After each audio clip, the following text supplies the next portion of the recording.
There you There go. we go. What's up, man? What up, man? All right, cool, cool. Yeah, Spaces has been like crazy lately, man. Yeah, I think I had my permissions screwed up. Oh, okay. Oh, it could be that. So, what's going on, dude? How you doing? Pretty good, just chilling. You know, it's Saturday night. We're just vibing. Hell yeah, no, for sure, man, for sure. During in between some calls earlier, I was with my kid on your YouTube channel, and we were right here, and you were like going through the charts and stuff, and he was just like mesmerized, dude. I don't know, it was my first time like looking at charts with him. You know, we were just like watching your video, and he was just, yeah, he was completely just engrossed in like in the chart being Yeah, explained. It yeah, was dude, that's hilarious. awesome. Yeah, charting is something that is like when you don't know what's going on, it can be very, very confusing. You know.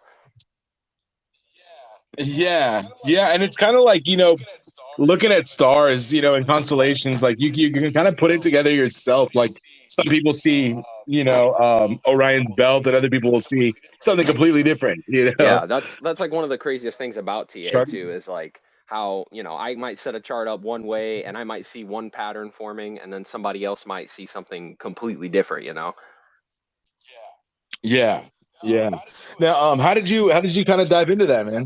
Just out of Well, curiosity. so when I first got into crypto, actually, that was like the one thing that interested me the most. That was actually half the reason why I got into crypto was because I wanted to be a day trader. I just wanted to day trade Bitcoin, and just Uh, try to get rich quick, all that kind of stuff that people get into crypto for the wrong reasons, you know. But yeah, I got into it, and mm, I found this guy on YouTube actually, Crypto Bitcoin Chris. I started watching his videos, and I ended up joining his little trading group, and he kind of trades based off of like breakouts of patterns and stuff like that.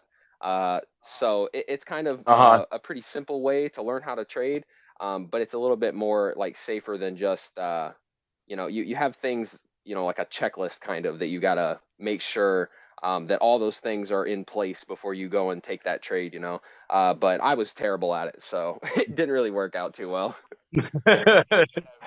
Yeah, man. I tried my hand at it too, and the charting and stuff, and reading and making those day trades, and I was horrible, man. Yeah, it's Yeah. definitely a like acquired skill. Like you have to like really learn it and put a ton of time into it to really understand it.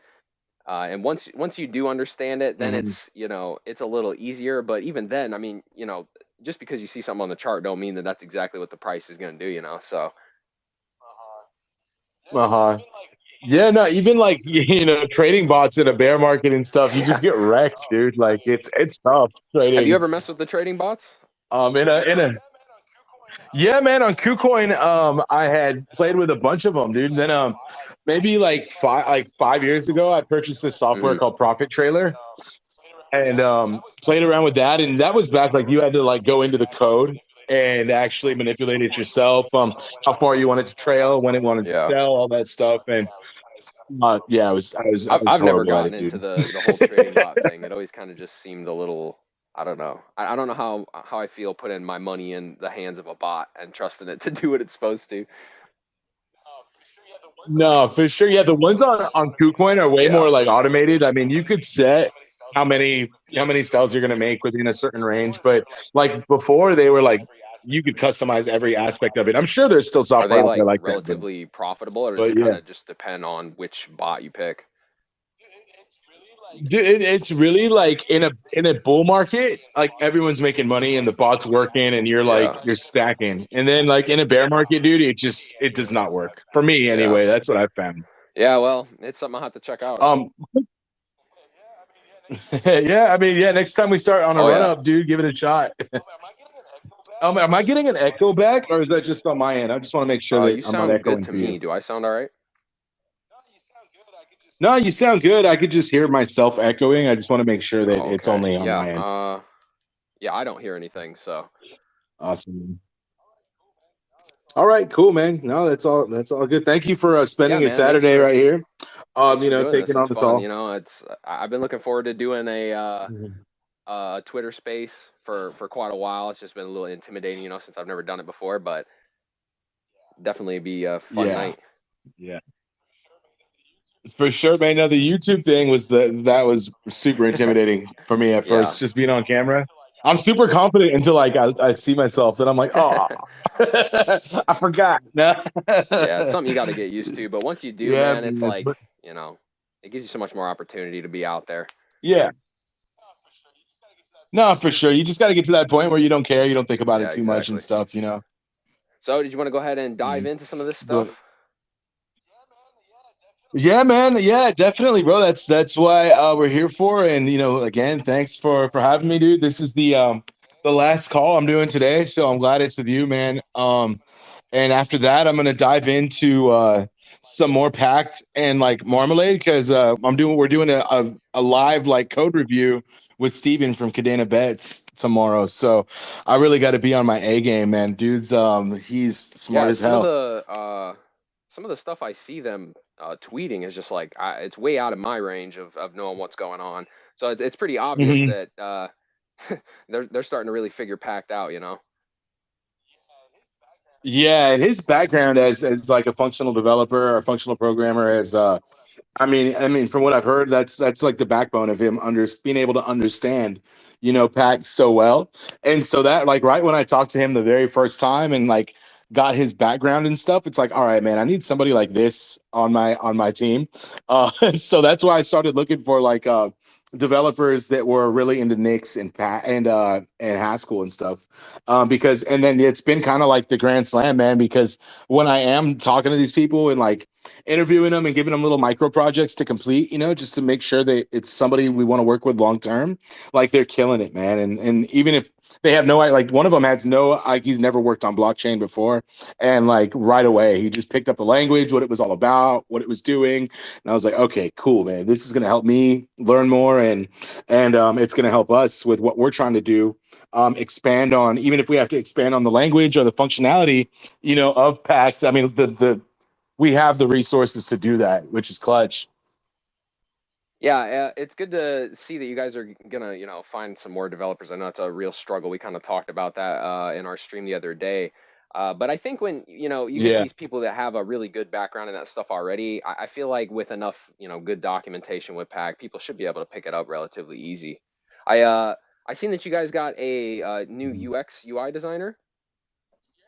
Yeah, man. Yeah, yeah. Prem, we brought him on, and he's I can't wait, man, to do all that because I've been doing all the designing and stuff up to this point, and like I'm like cool. I'm good at flyers and stuff like that, and I'm trying my hand at UI UX, but I mean this dude's just a beast, man. I love like if you look into his portfolio on Dribble and just what he has on Twitter, he's killing it, man. So I'm very excited to have him Yeah, on I board. seen the mock-up that you guys tweeted out, and it actually looked really, really nice. And then I kind of checked out his Twitter just a little bit to see, and I seen, that he Uh huh. had that redesign of Zelcore. So, they definitely need Yeah. to check that out because Yeah. it looked really nice, a lot better than what the current UI is. Yeah, yeah, no, for sure. I had a call with Dan earlier today, from Flux, and they're really tight with Zelcore.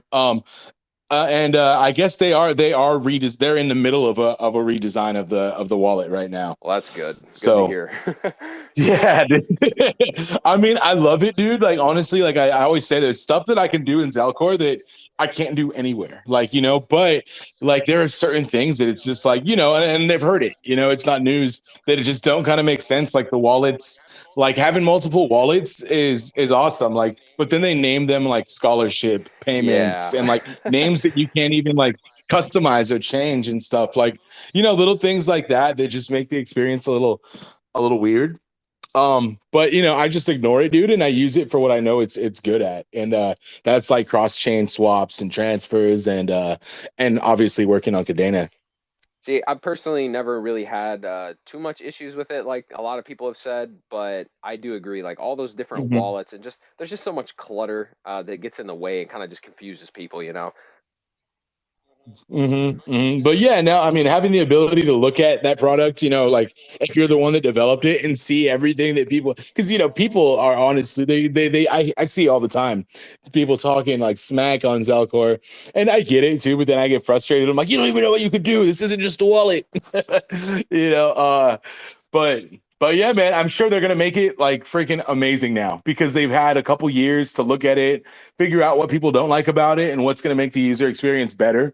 And that's what happens when you have like a bunch of developers that are just in charge of the UI and UX as well. Like it makes sense to them. And I've worked at software companies. I'm not just bashing on them. Like it's software in general. If you have a software company and they're the developers are the same ones doing the product design and the user experience, then I mean, you're in for a world of hurt. What's very blatantly obvious to a developer is not at all what the end user sees if it's like a B2C situation. Yeah, very true.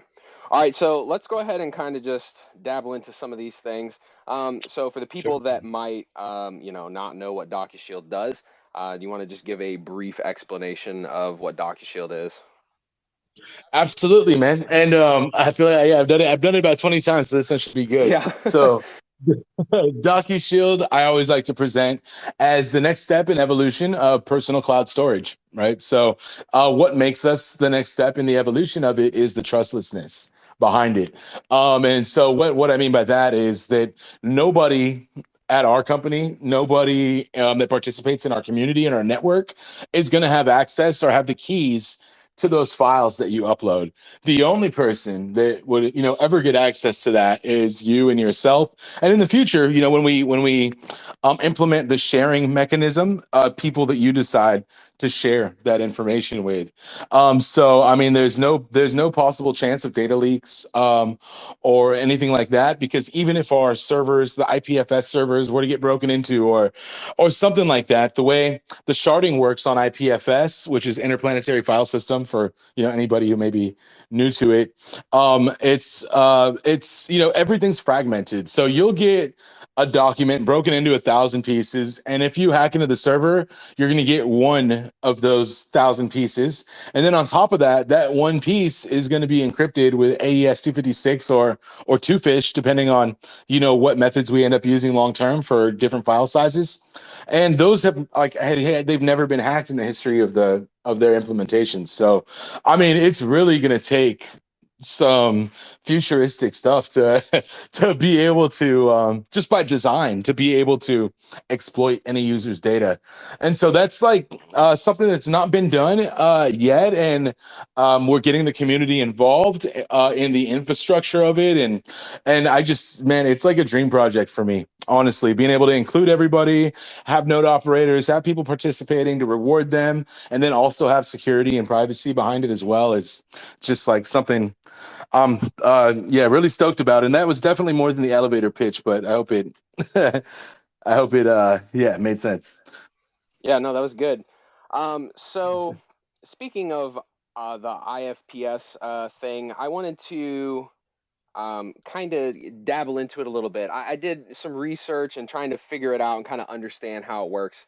But I did have a few Mhm. questions I figure, that you could probably answer, and that I'm sure other people might be wondering also. Definitely. So when I was looking into it, it said basically the max size of the thing is like 256 kilobytes, right? Uh-huh. So the files are split up before they're stored, correct? Yeah, exactly. Mhm. So I know you said, like it can be split up into like thousands of pieces. So I was wondering, are those chunks kind of split up into chunks of 256 kilobytes, and then just however many chunks that needs to be to add up to the full file?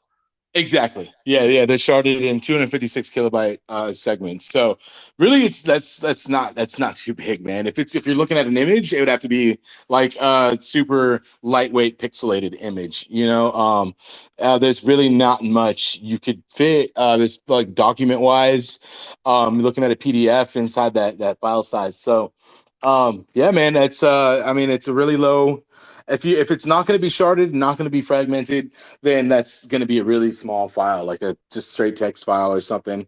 But yeah, that's pretty much how it works. You nailed it on the head. So one of my other things I was wondering about is, so since these are like these nodes are running to hold up this IFPS thing, um, if you have a issue with one of those nodes that has is it a cache of the info for the file, right? Um, Uh-huh. if that goes offline, is there a issue with getting the info for that file?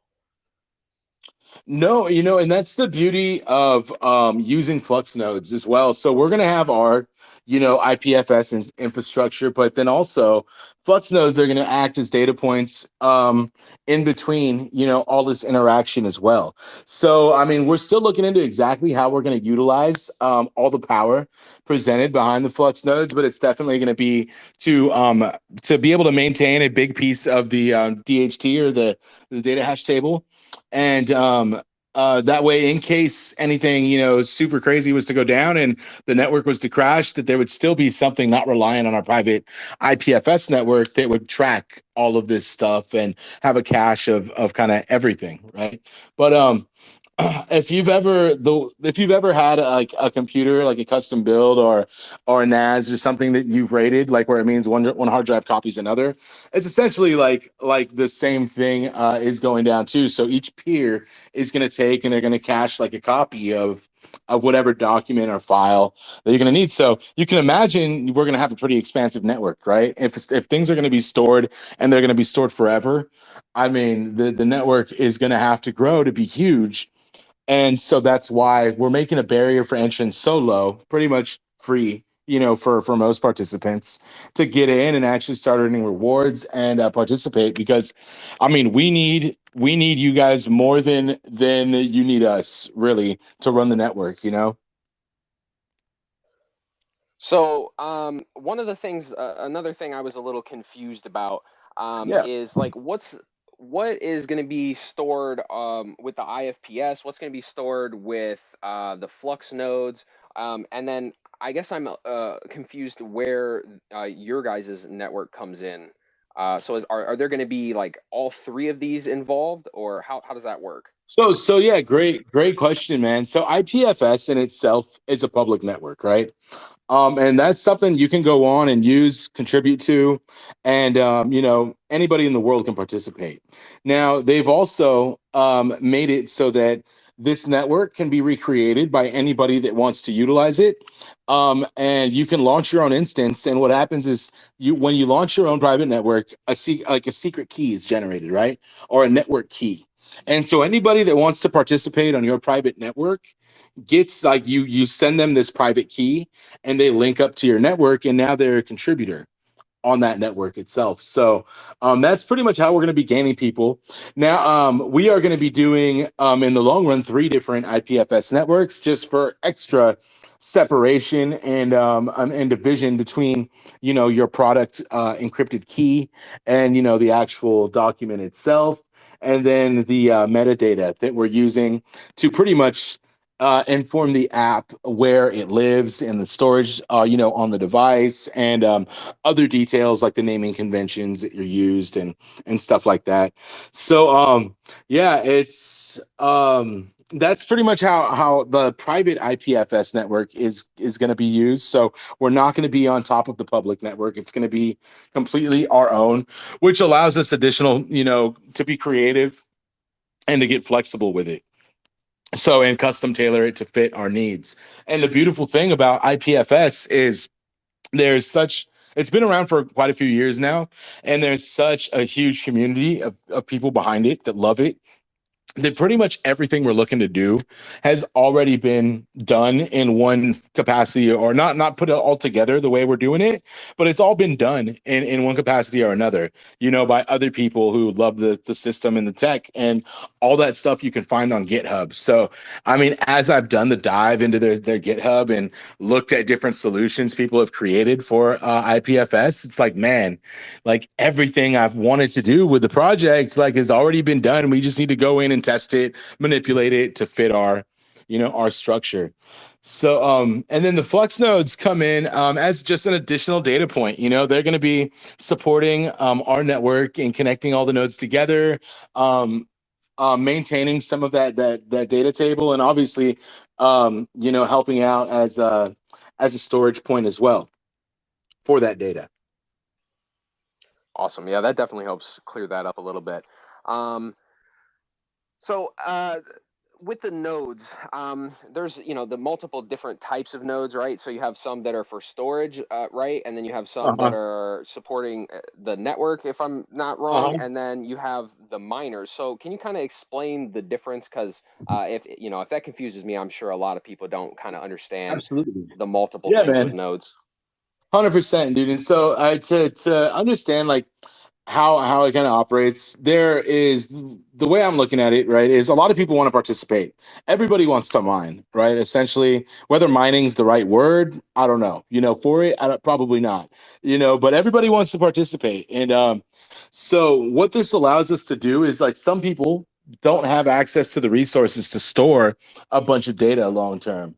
So instead, they're going to be helping us not by providing network storage, but they're going to be helping us by validating transactions and updating the DHT tables. And so that's not going to require anything on their end as far as storage capacity. It's just going to require a little bit of computing power and some uptime on their side. So that's something lightweight that they can go on the network when they want. They can unplug it, come off the network when they want, because nothing's really stored on their device. And what else we have is the people who are going to be straight storing all of the information, and they are going to need a required uptime, and they are going to need a certain amount of available space to be able to store everyone's data. So we've split that up into a few different profiles.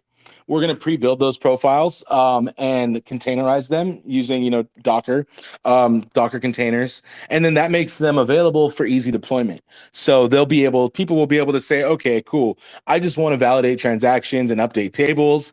I don't want to, anybody to access my storage on my device.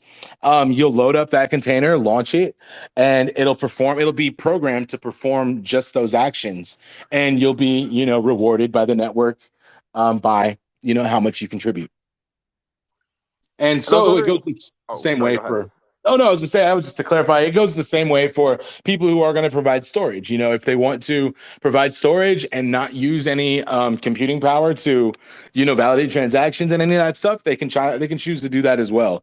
So there's and the beauty of it again is that people have already pre-built this stuff inside of GitHub for their own personal use because they want to contribute to the IPFS network but don't have storage capacity. So they've done this and then they put it up on the in the GitHub, submitted it, and now it's open source, and we're gonna take that and make it our own and give them credit, of course, and just utilize that community tech.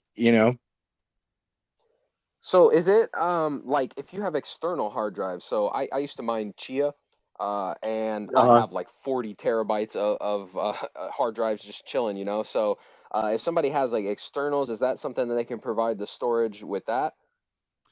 Yeah, man. Yeah, it is, and we're gonna go into the testing phase. And we're going to see, if there is a difference in performance when it comes to externals versus, things that are straight up in your hardware. But yeah, I right now, really, I don't foresee it being an issue with externals, but that's why we're going to do a gripper testing. Like in 2 weeks, we're going to have a beta tester sign up sheet, and then we're going to select them, and we're going to give each tester different tasks.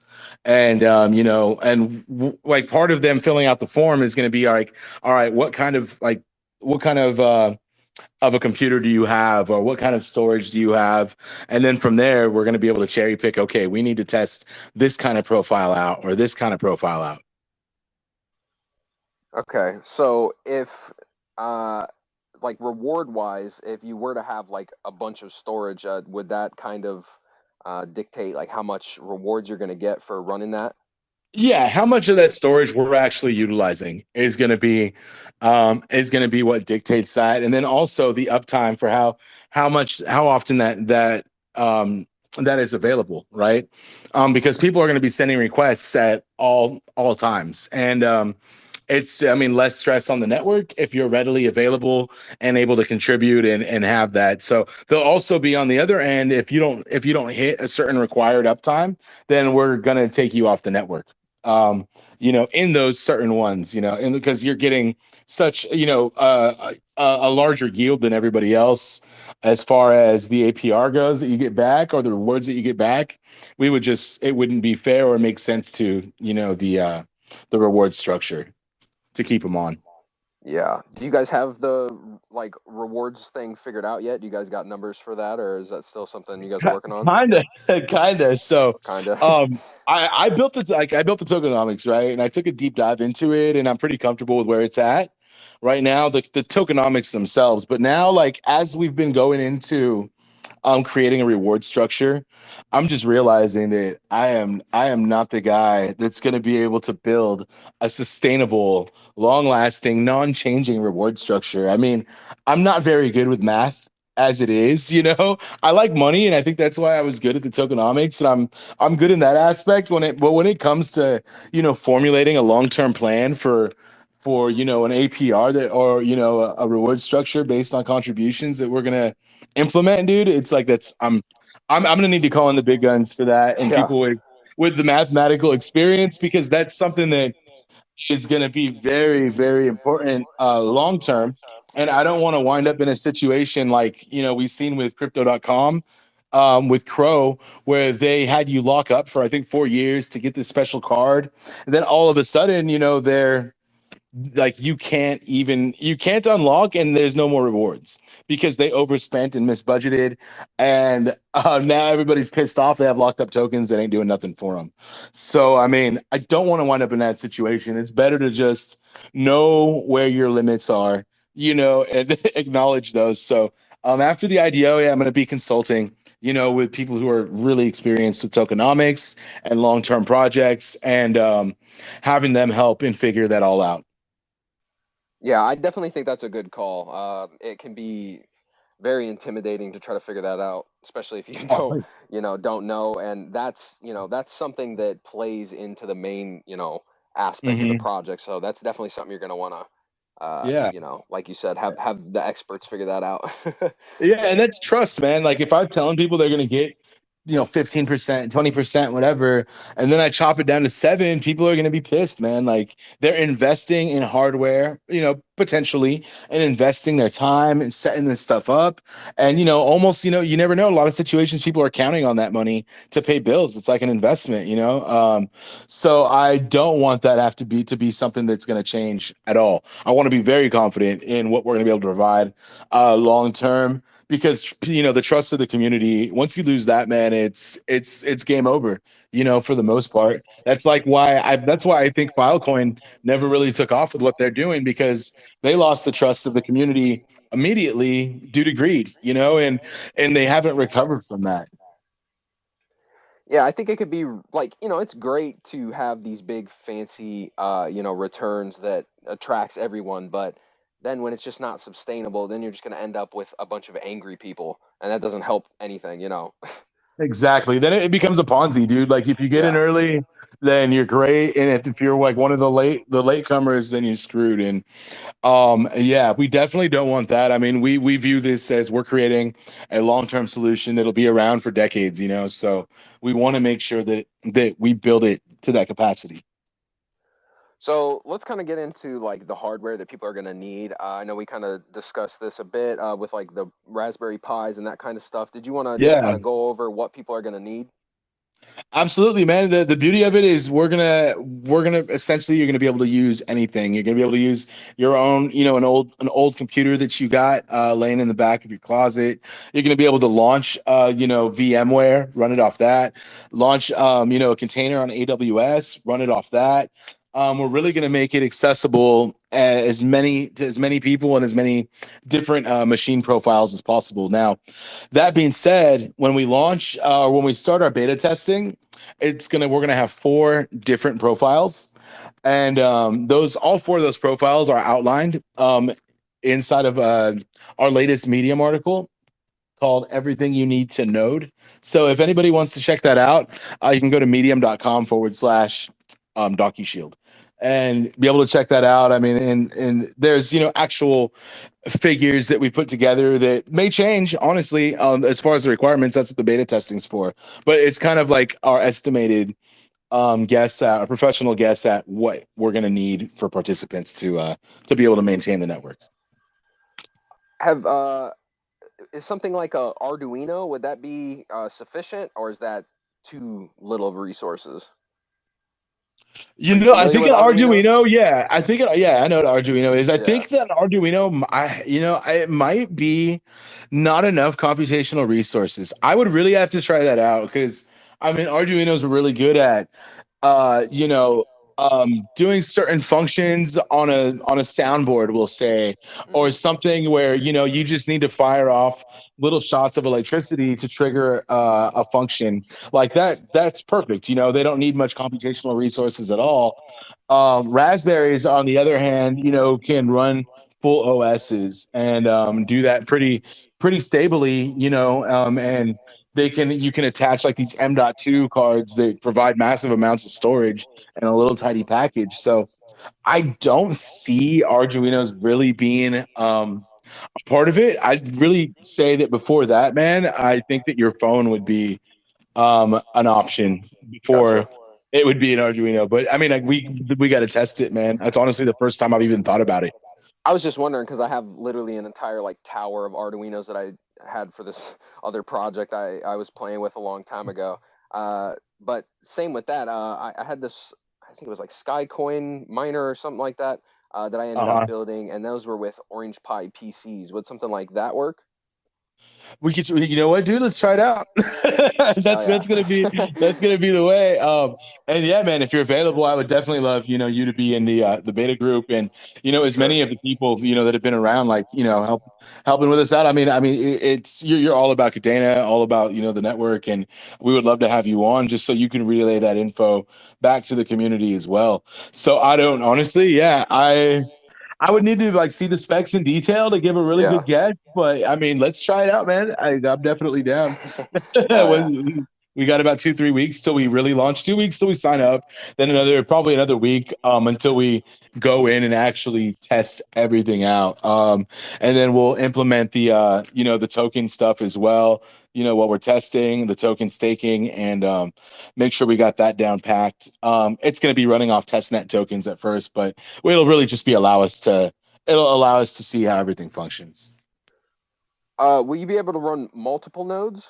So if I have like a bunch of raspberries, could I run like four of them? Absolutely. Yeah. Yeah. Sweet. And that's essentially what the miners are going to be. We were talking with fastminers.io in our call with Cameron yesterday. And we just kind of clicked, and they're going to put together a little miner for us. So it's not technically a miner, it's essentially one of these containers that is used for storage, built into some stock equipment that we got, as far as hard drives and stuff. And then we're gonna write some scripts that are going to auto boot that container as soon as you power it on. And we'll be able to control everything through API calls once you're connected to the internet on our GUI on the web. So on our platform. So yeah, man. I got so engrossed in that I forgot what the freaking question was. Where was I going? We were talking about the running multiple nodes. Oh yeah. So yeah, so I mean, essentially, you'll be able to just go in and plug them in, and then they'll connect to the network, and you'll be able to tie it up on your account and just run as many as you desire, kind of like running a KD box or something like that. Yeah, that's cool. I like when you can run more than one because then you can just kind of, if you want to have like a whole farm, you can have a farm and it just lets you, support as much as you really want. Whereas like some things they only limit you to, just like one and then that's it, which, that's cool and Yeah. all, but it's kind of boring. Yeah, no, it is. And then some things it makes sense for, like Yeah. I have a MatchX miner that it distributes IoT packets, right? Like, and if I have five of them next to each other, like what they're just distributing to each other, that doesn't make sense. Like, that doesn't give any benefit. But so yeah, so things like that you would want to put a couple hundred meters in between. With us, dude, like no, we'll take the capacity no matter where it sits. Sweet. So I think that's pretty much it for the whole node situation. Uh-huh. So we got the IDO going on right now. How's that going? Better than I expected today, man. We were stuck, right under soft cap for what felt like an eternity, Yeah. and and then like it pumped up, and now it's been going. I've been avoiding looking for the last like 5 hours since the fair distribution's open, just because I don't want to be like thinking about it too much and refreshing constantly. So um, out of sight, out of mind right now, man. I just Yeah. know that we hit the soft cap. That was when I was really like tied to the computer because that kind of dictated the flow of where we were going to be going.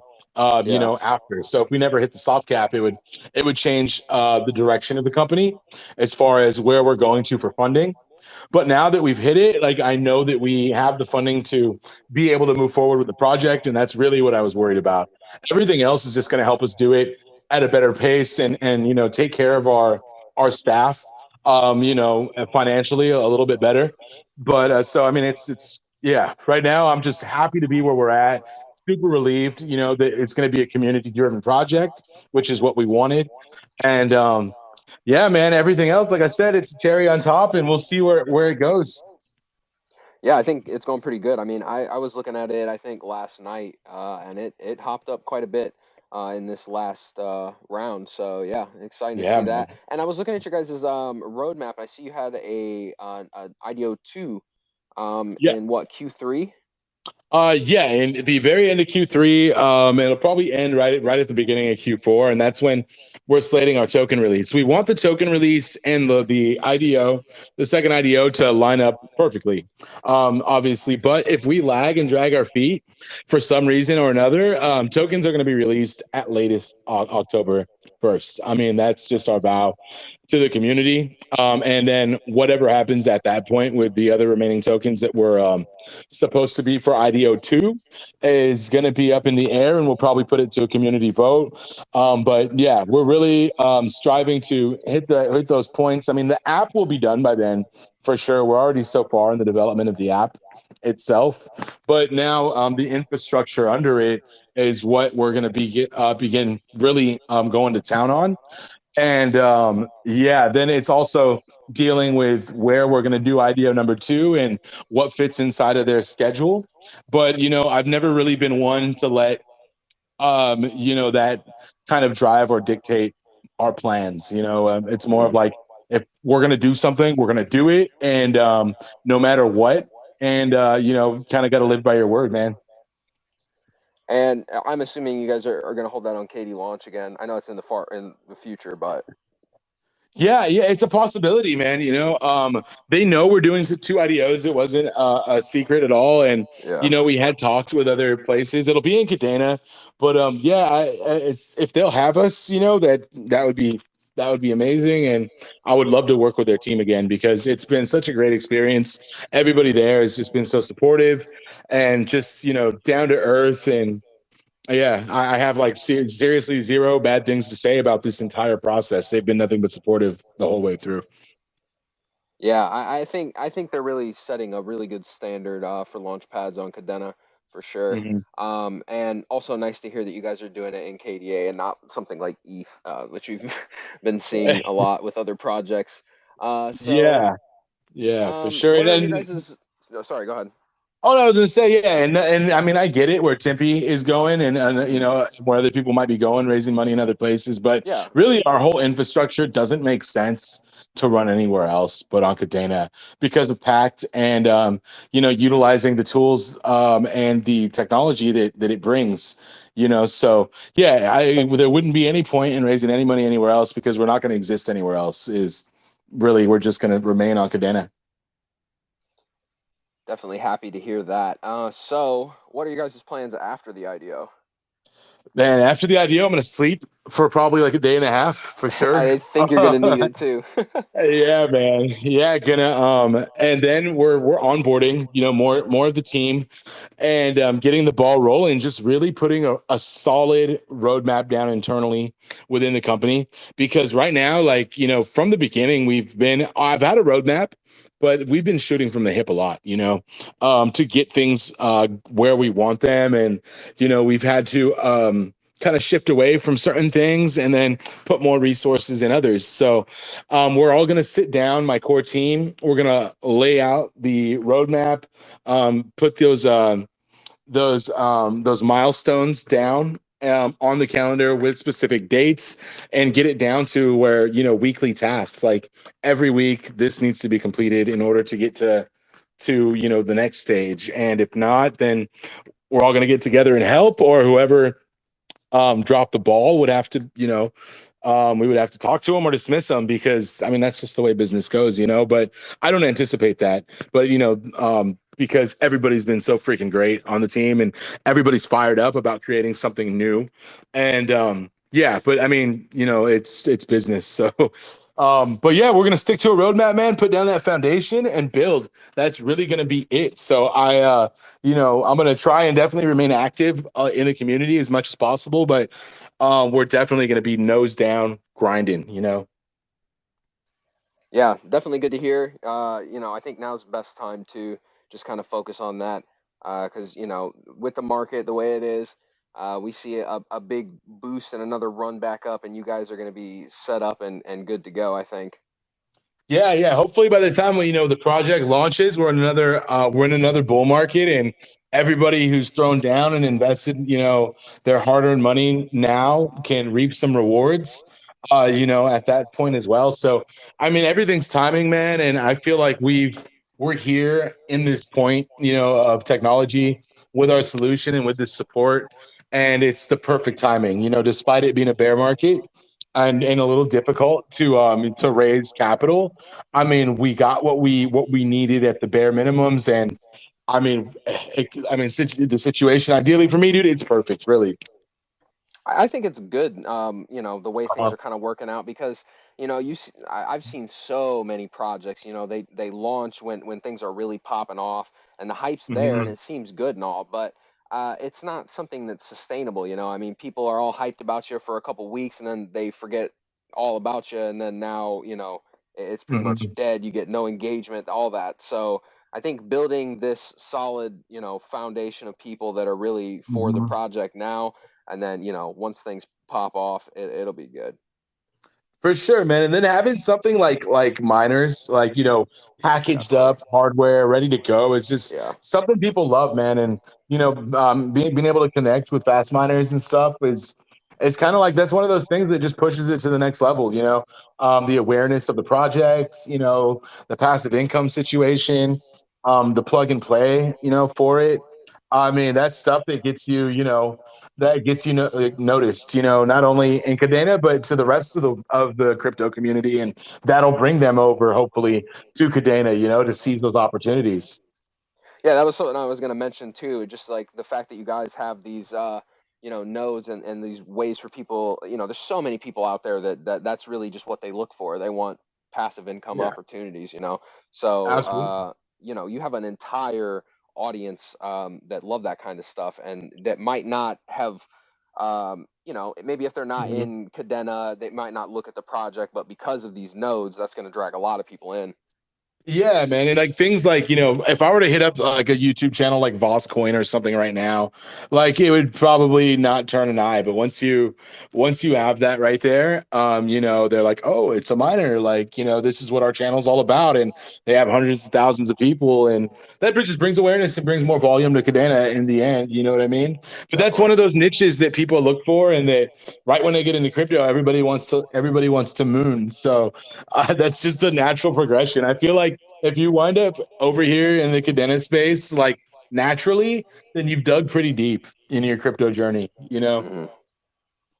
Definitely, and I mean, there's people that get into Cadena, or I should say, got into Cadena when everything was popping off and it was 20 some dollars a coin, now, and now that it's kind of come down, you've weeded out the people who were here for the technology and people that were here to try to make a bunch of money. 100%, So man. I think 100%. we're building a really, really strong community that's just like it's insane. But what was I gonna say? I completely forgot what I was gonna say about the nodes. Darn. It's all good. Yeah. Anyways, yeah. So, what are some other development updates that you guys got going on? So yeah, man, the infrastructure is the big thing. So putting that together, piecing it together in a way that's going to allow us to expand infinitely.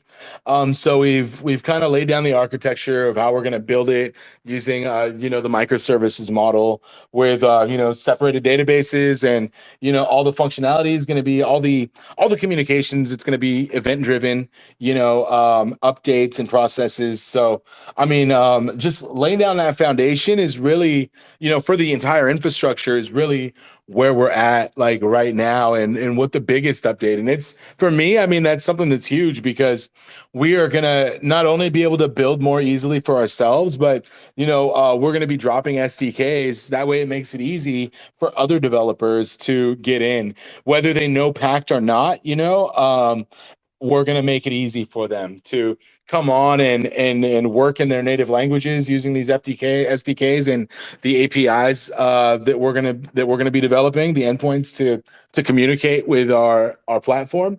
And so I think that's going to bring on another whole other wave of people from Web 2 that see the value of Web 3 for an easy onboarding of these developers, man. And all focused around privacy and security.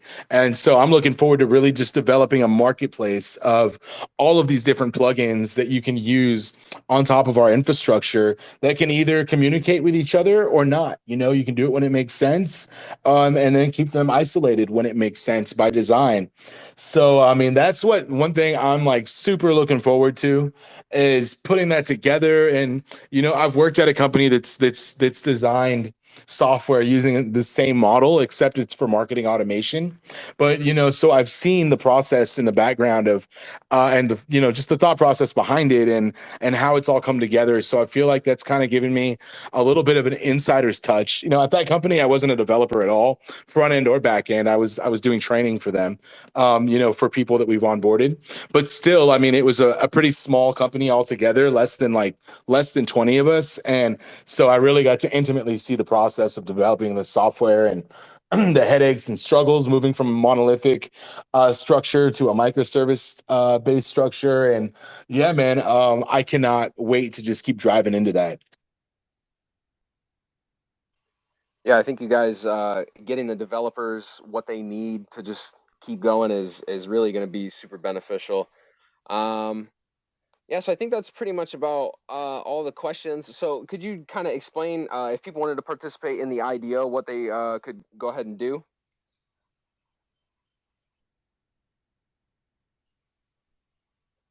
Oh, your mic's muted, by the way. My bad, I'm all talking. No, you're good. All right, cool. Yeah, no, the IDO is on kdlaunch.com. And you have to go there, go through the KYC process, unfortunately. So if you're a US resident like you and me both, you're not gonna be able to participate. But once you go through KYC, have some Kadena ready, and they make it really easy to make that purchase.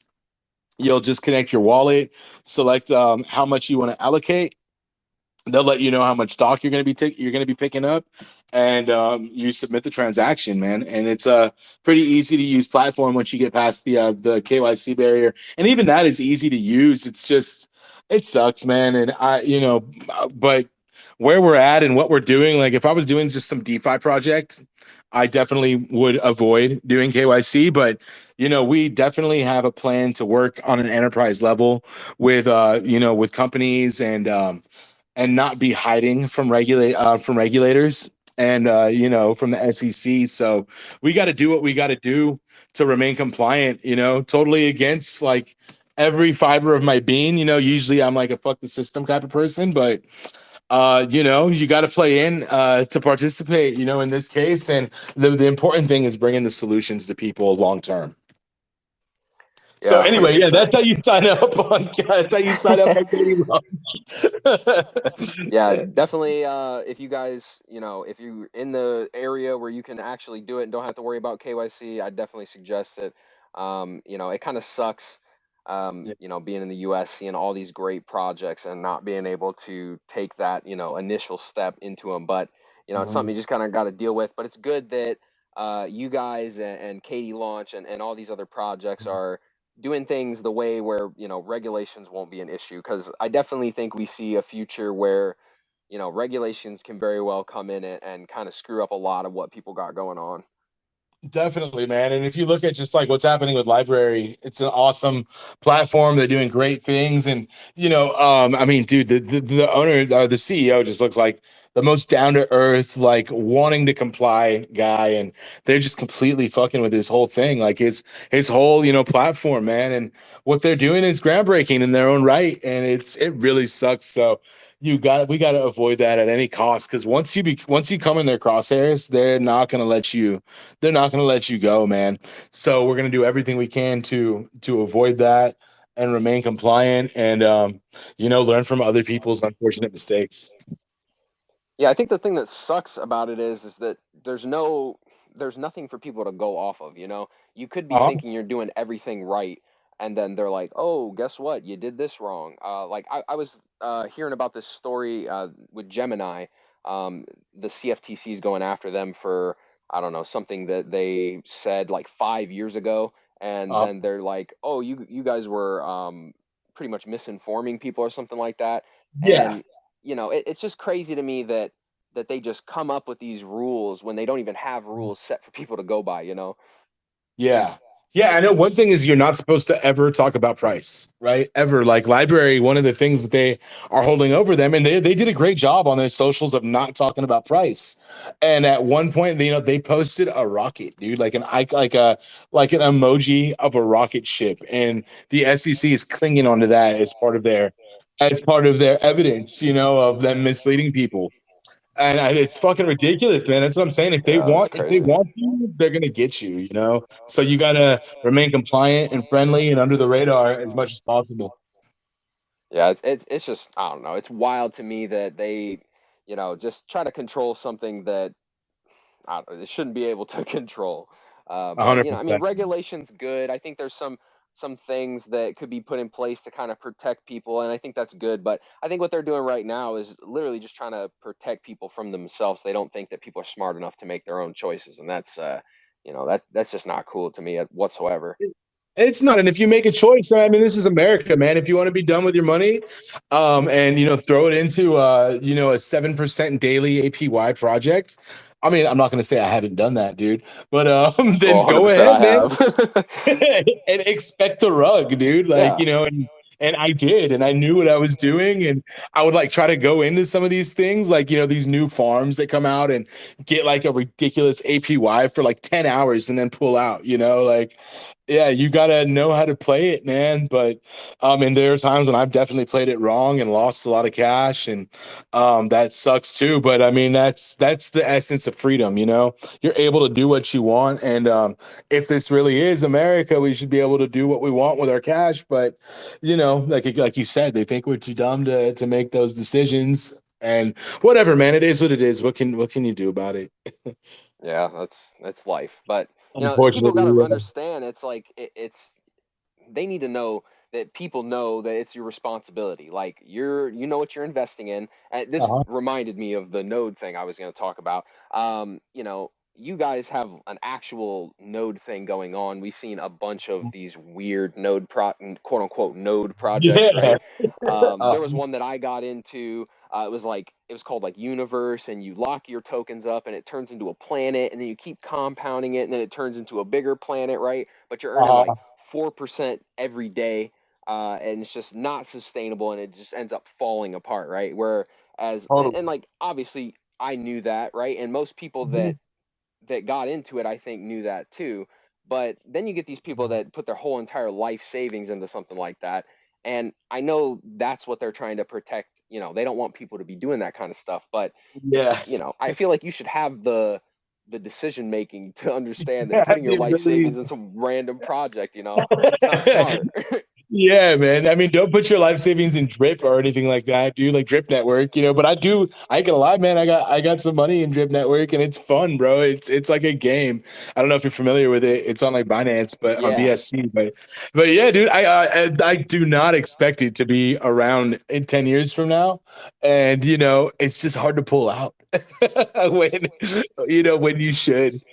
Yeah. And that's the game part of it, dude. You got to know that you're gambling, man. And with some of these projects, but no, with us, we want. I'm in love with the utility of blockchain, and and that's what this is. It's really not. It's really it's something that we need nodes. We need the community to participate, and we're providing a utility and that's why I fell in love with blockchain is under its utilities. So completely different things. I mean, I love DeFi and hate it at the same time because DeFi is why blockchain's in trouble.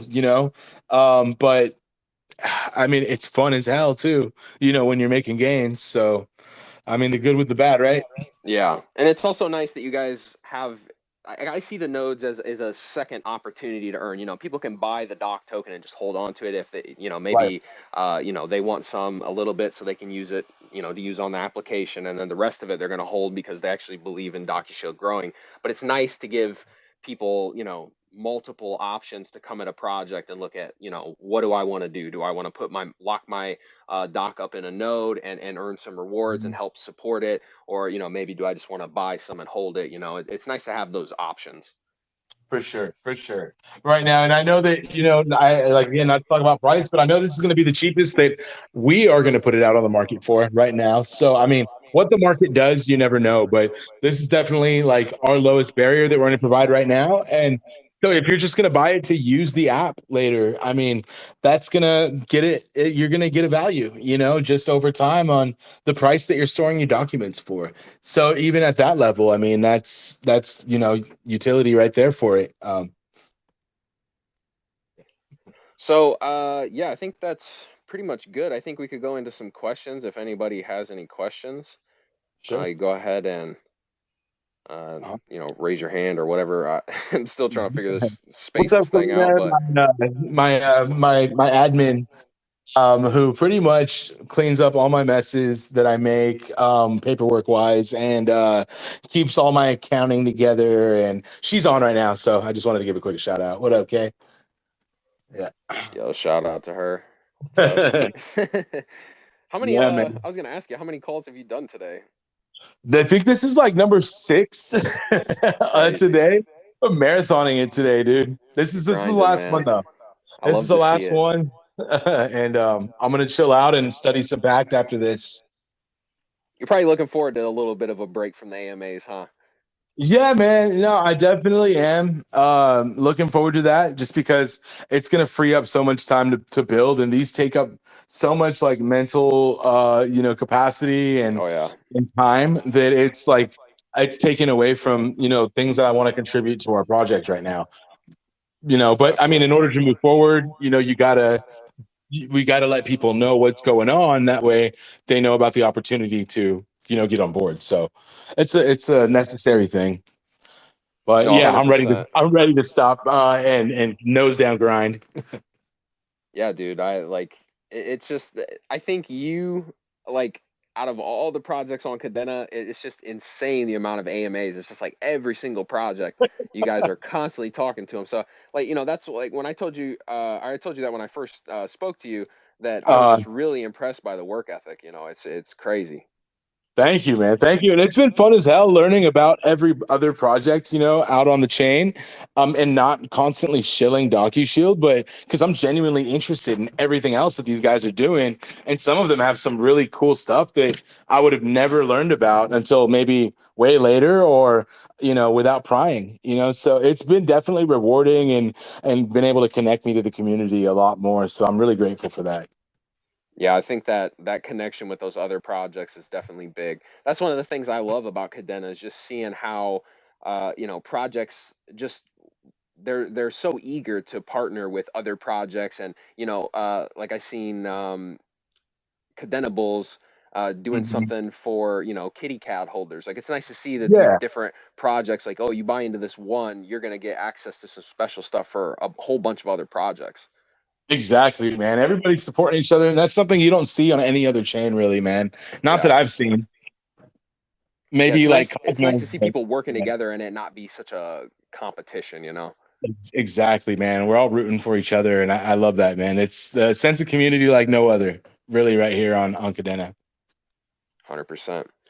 All right, man. Well, no questions. I think we can go ahead and wrap this up. I All really right. appreciate you coming and talking, and I had a great time, and I'm sure we'll do it again in the future. Absolutely, brother. And I appreciate your time as well. And yeah, KDA or Kadena launched or yeah, KDLaunch.com for anybody who wants to participate. Yeah, you can tell I'm ready to stop talking. Thank you, man. Have a good one. Yep, thank you. Take it easy, everyone. Bye bye.